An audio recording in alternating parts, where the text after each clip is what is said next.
Okay, so I've just been moving my fridge freezer. This is the back of it. I've unplugged it, and this drip tray here is full of water, and it's full of nasty gunk. Let me just show you a second bit in there. It's horrible, and it's spilling all over the floor. So I'm going to give it a good clean. So let's have a look. Okay, so unfortunately with this one, right, you can see this plastic in the middle. Can't actually get it out because that's like a lump. And there's not clearance to lift it up and over. And Bosch themselves, if you look at the website, they say some of them don't come out. So my wife's come up with an ingenious solution because I'm an to engineer. clean it to clean it in situ. And let's have a look at that now. Just to give you an idea, right, we're going to empty bottle. Doesn't really matter what it is. You see, this is empty. Squeeze it all the way in, and then we're going to put it into the water and let it use suction, and it comes out. Okay, so I've got a pan and I've got my bottle to suck up some water, so I'm going to squeeze before I go in.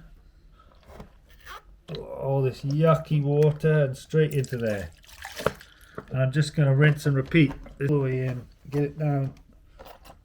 Oh, there's a big lump that's gone in there. Oh, yuck. Okay, squeeze all the way. Just show you just how gross that is. Oh, it's some really horrible stuff. So to get in, I've got a cleaning brush. You can use whatever you want, really.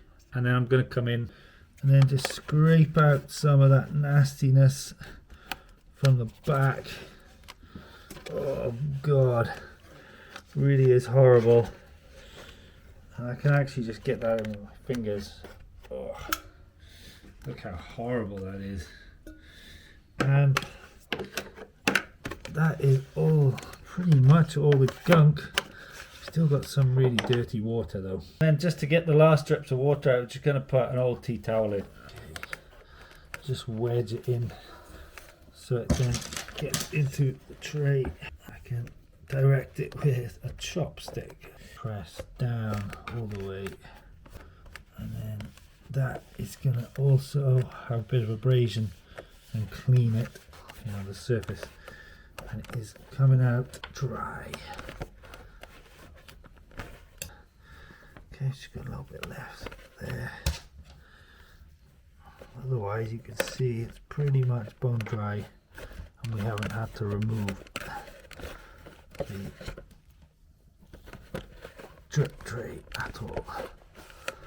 Then to finish up cleaning, I'm just going to dunk this brush in a bit of washing up liquid and then wipe it around the inside as best I can, just to sort of some disinfecting.